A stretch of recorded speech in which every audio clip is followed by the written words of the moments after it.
Welcome to the Commonwealth Matters. I'm your host, Richard Nelson. Controversial curriculum in Kentucky's public schools has been a hot topic in 2023, especially since the state legislature banned gender ideology and LGBT promotion in K-12 public schools. The pushback against inappropriate content has been led by parents, including Miranda Stovall, who took a stand against pornographic material in Jefferson County Public Schools last year. And joining us to talk further is Miranda, who is the co-founder of the Freedom in Education. Miranda, welcome to the program. Hi, thank you for having me. Hey, it is so good that you are joining us and sharing your story about engaging the public schools. And by the way, I think I might have gotten the name of your group wrong. Is it Freedom in Education, or is there something more to that? No, Freedom in Education. Okay. So there's a history here. You didn't just wake up one day and said, I think I'm going to start a new organization. No. Called Freedom in Education, did you? No. We crossed paths, by the way, just a couple weeks ago at an education forum. There was a community discussion, if you will, on the topic of education freedom in Jefferson County Public Schools. And I knew of you, heard your name come up before, and we struck up a conversation there. And it really came to my attention afresh of your involvement with Jefferson County Public Schools when you learned that pornographic books were made available to children in the public schools. Yeah. I want you to tell us about that. And first of all, how did you learn about that? You know, I'm not exactly sure how I learned about these books. I think there was multiple parents going around, you see it on the internet, you see the little videos and stuff, and somebody had mentioned to me that they knew these books were in Jefferson County Public Schools, and I was like, well, I'll look into it and, check it out and see. And I searched their online catalogs. Anybody in the public can get into their online catalogs through their website and look what's in their catalogs. And I wasn't finding any. So I was hopeful. I was like, oh, well, maybe this isn't an issue for us. That's good. And then I decided, let me just be really sure, because some of these books are very pornographic in nature, and for minor children to have access to these, especially without their parents' knowledge, is just... Can I jump in and interrupt? Actually, just to put a finer point on what you're saying about pornographic in nature, we had a candidate running for the state Senate, who you know, that brought a copy, a copied off page, which it was written in cartoon type form, but it was about minors and adults performing sex acts. And the reason this candidate brought this into us was there was a call to action on one side. It was calling parents to come to a school board meeting. And of course, having this material there to show exactly what was being made available in the schools was alarming. You couldn't make this stuff up. And this is what you're talking about. Yes. I think, do you remember the name of the book? Well, the one I disputed was Gender Queer. It's a graphic novel, and it does have very vivid pictures of certain acts in the book. There's nudity at one point. There's a picture of the authors fantasizing about certain things, and it's obviously a grown man touching a young boy.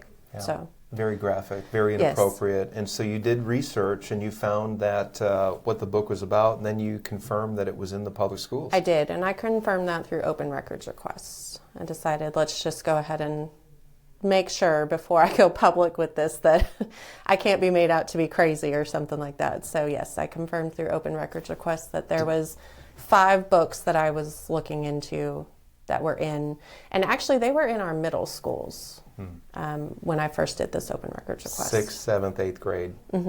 Yeah, children as young as 11. How long did it take for them to fulfill that open records request?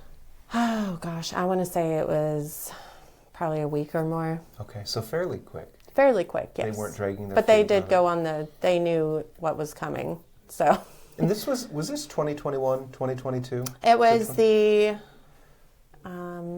2021. Okay. So you discovered that pornographic books were made available in Louisville's middle schools, and then what was your next step? I went to a couple of our school board members. I sent them information. I sent them an email and I said, did you know that this is in our schools?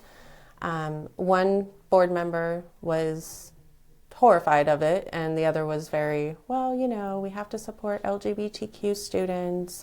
They're more at risk for suicide. Basically, I heard these books are saving kids' lives. And I'm like, their sexual identity doesn't make it okay for you to still give them access to porn. Yeah. So that when you described the reaction from one of the school board members, that I don't know what to say other than makes me angry. Mm-hmm. When you're talking about pornographic material that promotes pedophilia, inappropriate conduct between adults and children, pornographic conduct, the first response to any person in authority should be, there are certain things that are not acceptable in our public schools. Mm-hmm. There are certain messages that are not acceptable, certain things that we will not allow in, that breaches boundaries of civility and sexual standards, and quite frankly, the public trust that people have when parents entrust their kids to teachers and to administrators. They're trusting that things that are true and good and wholesome and right, things that lead to flourishing, are going to be promoted there. Absolutely. Not pornographic material. So how was your response when you heard from the one school board member that said that this is, we need to have these there to show our support for homosexual students? Honestly, I was floored. I am the type of person that I believe that there's good in everybody, and that honestly, I just didn't think anybody knew what was in these books. Her response was basically, you know, I'm homophobic or a bigot, or, you know, she didn't call me those words and blatantly, but that's basically the message. So the other school board member did give me the process to dispute these books. So I started that process. Yeah. That was an 8-month-long process to get through. And at the end of it, there was only 2 schools that made it through that entire process. So an 8-month process, was it just to get your name on a list to speak to the school board? Tell us about that, because I'm thinking right now, Miranda, that there are other parents that have kids in Kentucky schools that have discovered the same thing that you have, that there is either pornographic books in their library, or there's inappropriate curriculum in their child's school, and they want to know what they can do. So what did you do at first? So the process, you start out with the principal of the school. You fill out a form. You list, you know, everything that you dispute about the book. If you have an alternative book, you can list that on there as well. And you give that to the principal, and then there was certain time frames from when you send that in. The principal has so long to respond to you, and then you can appeal each step along the way too. So it goes principal, SBDM for the school, or the school leadership team. Can you unpack what a SBDM is? A lot of the school-based decision-making councils. Sorry. So it's an elective body. Yes. The SBDM, school-based decision-making council. Are there parents on it? There's 2 parents, 3 teachers, and then the principal is the chair. Okay. So it's not really well balanced. And what I've learned in the last few years since I've started digging into all this is that the SBDM councils are pretty picked.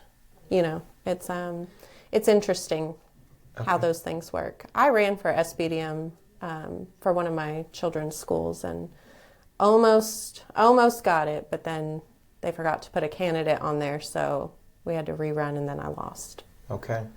So on this SBDM, this local elected body, they're responsible for curriculum? They choose the curriculum. They set really the policies for the school at the school building level. Okay. So they have to follow, you know, district policies, but they have a little bit of freedom per school building. So every school building might be a little bit different on their policies. So they would have some control over what books come into their library as well. And so you were interested in this SBDM, yes, which actually I think it's a site-based decision-making council. Site-based, yes. So you approached them with your concerns, and how did that go? What was that like? I mean, I just want, as a parent, and in my thinking in this is for those parents, again, who might have a similar situation arise. I want them to learn from what you went through, and then also to maybe dispel any fears or anxiety that they might have. And you've gone through it already, so people can learn from you, Miranda. But what was that like approaching this local elected site-based decision-making council with your concerns? You know, honestly, it was very nerve-wracking in the beginning, but it had to be done. And what I found was, again, I went into it like they just don't know. Once they see this, they're going to say, oh my gosh, we're introducing children to this type of content. Yeah. Yes, let's pull it. I was surprised when the principals didn't pull it. And then when I got to the SBDM committees, I found the same thing again, that they were defending this. They were, and I'm just unbelievable. So, Miranda, I'm sorry to interrupt again, no, but do you think that, I'm trying to get my mind around why those involved with decisions in public schools would somehow think that this is okay? Is it because they maybe no other parent pushed back for so long, or maybe they really were convinced that this is important material for LGBT identified youth? I mean, how do we begin? And maybe we don't even bother to begin there. But it just seems like a different universe. It is a different universe. And I've asked myself this question. I still ask people this question anytime I see somebody defending this. I'm like, these are adults giving details, in detail, graphic, visual, and verbal details of their private sexual encounters to minor children. I don't understand that. I can never understand that. And the only argument that they've given me is that these books and these materials will save lives of LGBTQ children. I do know this, that if I were to show some of those pictures on this program, because this program, by the way, for the listeners, we multi-purpose it, and it's on the Commonwealth Policy Center Facebook page. So some are hearing it through podcasts, some through radio, but some can see it. But if I were to show a picture from this book called Genderqueer, we could be in trouble. Yes, you would be in trouble. For promoting pornography, for promoting inappropriate content, big trouble. And yet, so here's my question. How can the schools not be in trouble for promoting this to young kids? If we would get an FCC violation or some other, look, there's statutes that, there's obscenity statutes, there's statutes that protect minors, contributing to the delinquency of minors. There's a number of things that would prohibit us. There is an obscenity exemption for public schools and libraries. I believe that was meant for like anatomy books, truly educational things. So the educational exemption has been hijacked now and is used as a loophole to introduce all of this over-sexualization of children, I think, in our public schools.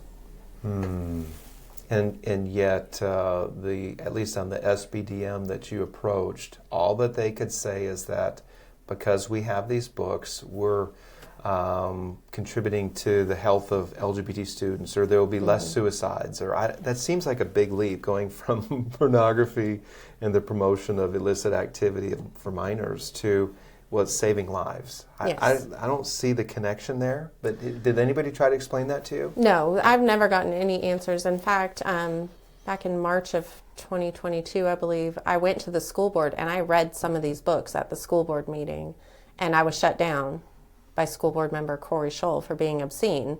But I had handed them a list of questions I would like answered because, and even if we have teens that are identifying as LGBTQ, they're still children. Yeah. We still, as adults, we still don't hand them pornography.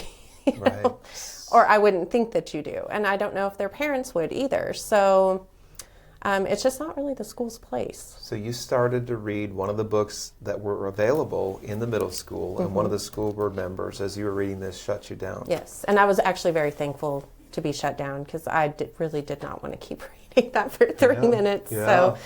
So, but that was my point. He made my point exactly, is that was obscene, yes, and it's in your libraries for, and at that point I had already reached out to several principals, school board members, even Dr. Polio. I tried to reach out to Dr. Polio and get a meeting with him, and just so we could discuss this, and I was never even answered on that one. So, yeah.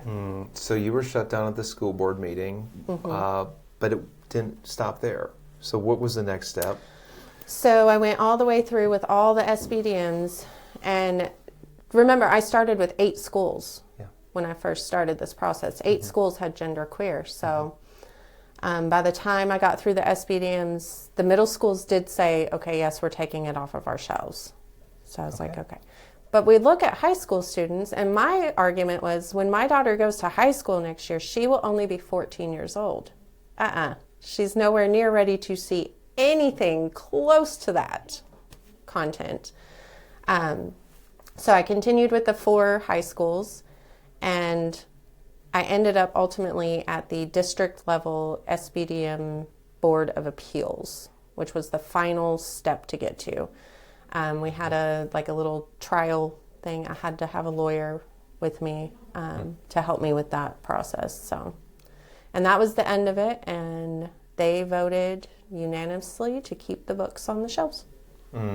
At the very end, after 8 months. If you're just tuning in, you're listening to the Commonwealth Matters. I'm Richard Nelson here with Miranda Stovall, a Louisville parent who learned about a pornographic book, and really books, in the middle school there, and her story as to what she did to remove those books. Miranda, I'm shocked that the Site-Based Decision-Making Council would somehow, and all of them, would vote to keep these books in. I don't understand how that happens. I don't understand the thought process.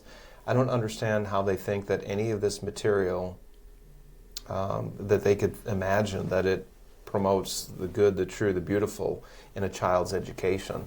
So what did you do after that? After the SBDM voted to keep the books in all of the middle schools, what did you do? Because it didn't end there. It did not end there.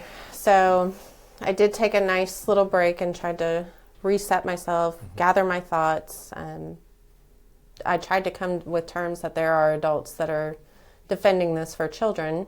I don't think I'll ever come to terms with that. But I decided, okay, what else can I do? Well, let's go to the legislators. So I went to Frankfort. I heard that there was a bill coming up, SB 5, which shortens the process for parents. So it's not anything like what I went through anymore.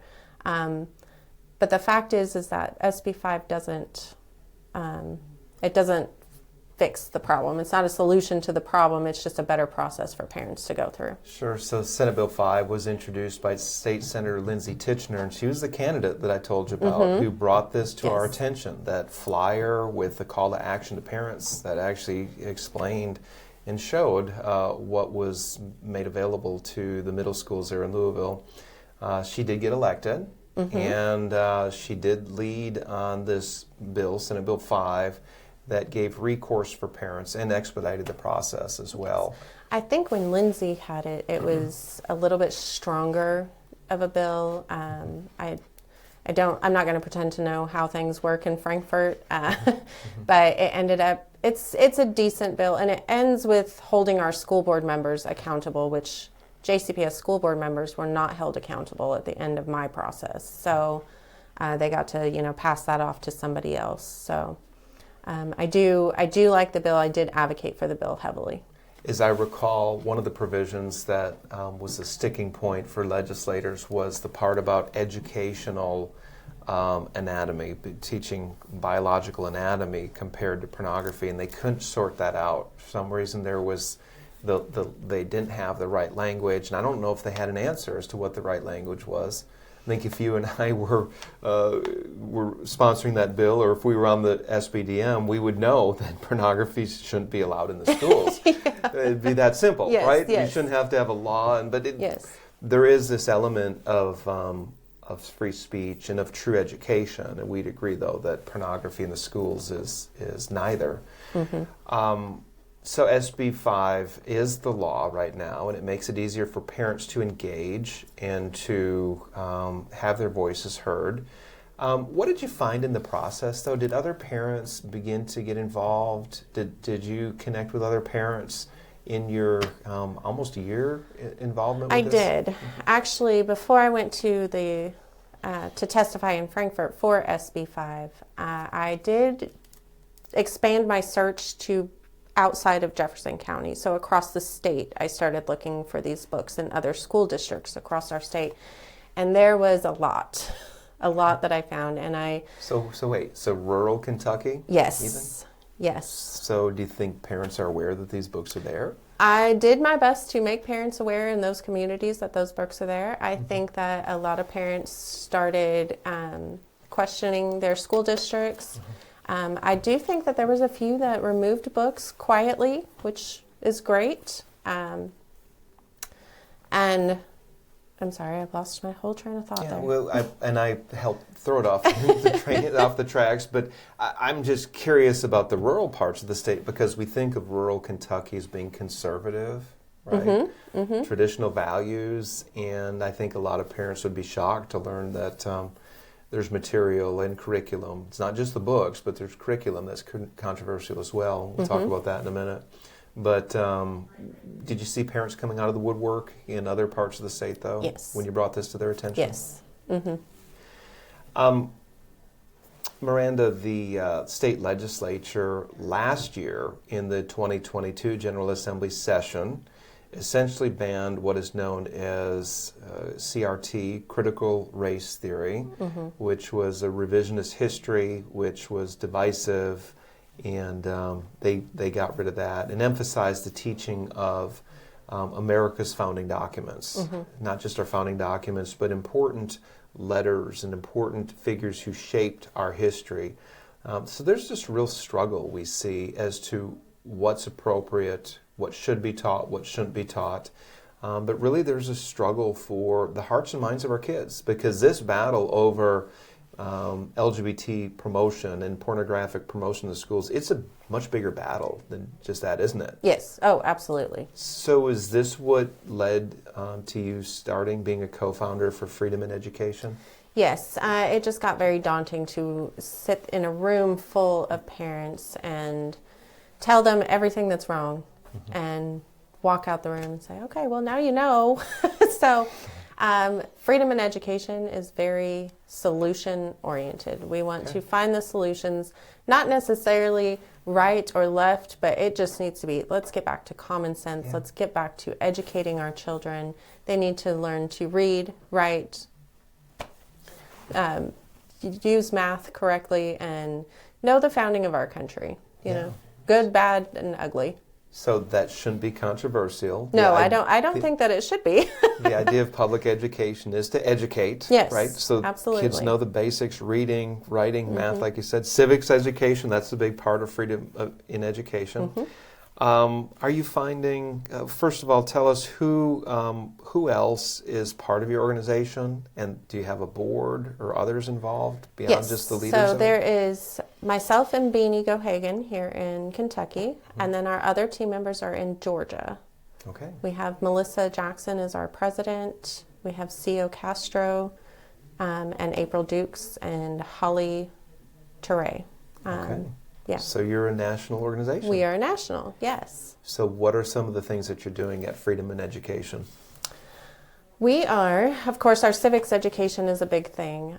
We have partnered with Civics Alliance and the American Birthright Standards. We are hoping that states will either adopt those standards or they will use them as a guide to when they go to revise their standards. They're very centrist. They're not left, they're not right. They are just kind of like the bill you mentioned, founding documents and how to use those founding documents to teach the class. we've also been building a teacher coalition, and we've got teachers helping us write lesson plans for those standards. So it'll all be done for teachers. We don't want to make things harder on teachers. We want them to come along with us and help with this process. So American Birthright organization. And I'm guessing it deals with the founding of this country and the freedoms that we have. When I think of one of the birthrights we have as Americans, our First Amendment freedoms that you and I are enjoying right now. Yes, absolutely. Freedom of speech, yes. right? Yeah. And we take that for granted sometimes, but freedom of religion, freedom to assemble, freedom of the press, freedom of speech. Yes. Freedom to petition our government. Those are the 5 freedoms that we have that makes us different than any other nation. These are our birthright as Americans. Yes. And we forget that. And I think it's important that kids know this too. Yes. That they understand what their and if they birthright don't know is. their rights, they don't know when their rights are being violated or taken away from them. And I think that's becoming a very big issue. Miranda, are you finding that more and more parents are interested in getting involved with their public schools, whether it's just being present at school board meetings or present in understanding their child's curriculum, or maybe even running for office, running for school board? Are you seeing there's more interest out there? I am. I'm seeing that parents are rising up out of their comfort zones and doing things that they never thought they would do before. And it's amazing to be a part of that and see that and be there to help people if they need it. So obviously you took a step. You formed this group called Freedom in Education.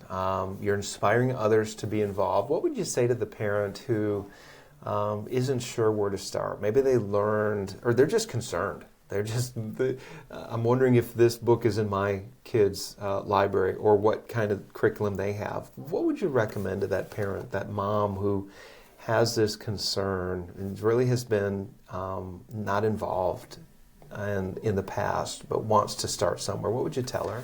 I would tell her that, just be involved. Just start out at your school. Talk to your children. Check their work. It's what parents should be doing anyways, but and go to the school and talk to your child's teacher, look into things, go to every event that you can at the school, and if you start seeing things that you disagree with, just start a conversation. It doesn't have to be burn it down, let's just start a conversation. Freedom in Education has a very wide parental toolkit on our website that offers parents tools that they may need to complete some of these processes, or how to start a conversation, or how to send an email to your principal. I've helped parents just draft an email and send it to their teacher or principal, just because it is new and scary if you're learning some of this stuff for the first time and hard to handle. Miranda, that's a great resource for parents. You're showing them how to. Here's what you can do. Here's a sample email, or here are some pointers when you're first meeting with them. And I think this is so helpful because often we are isolated. we have our own worlds, and even I'm thinking parents with kids. We're working, or we have other kids that we're raising, and we're segregated and isolated. But what you're doing is you're providing ideas and the suggestions of here's how you can start. Yes. Here's what you can do. And I'm inspired by you in particular because you are one person who's made a difference. You took a stand when you learned about what was going on in Louisville middle schools, and you brought to light something that was inappropriate and wrong. And your actions led to Senate Bill 5 being introduced and passing into law. It's led to Freedom in Education, this organization that's helping other parents, and perhaps you're inspiring parents to run for school board. Is that something that your organization has focused on? Are you trying to raise up other parents to run for school board? So we are a 501c3, so we don't generally get involved with candidates. We will put information out there on everybody that is running for office, especially a school board seat, something like that, a local race. But as far as endorsing or anything like that, no, we don't really do that. Okay. Now, I do know an organization that does help candidates get elected. Yes. That would be us, Commonwealth Policy Center. Yes. We are raising up, part of our mission, Miranda, and many of the listeners know this, is that we recruit and raise up principled conservatives to serve in all levels of government. And we host candidate training events. In fact, I'm going to get in a shameless plug right now. We have a candidate training event coming up in Frankfort, February the 2nd and 3rd. And we will have a segment that focuses on running for school board. So we talk about different aspects of a campaign, from organization to messaging to social media, various aspects of it. But we'll talk about running a school board race. So if there's any of our listeners or viewers that are interested in attending our candidate training, they can find out more information at our website, commonwealthpolicycenter.org. That's commonwealthpolicycenter.org. And right at the top of the page is more information about our candidate training in Frankfort on February the 2nd and 3rd.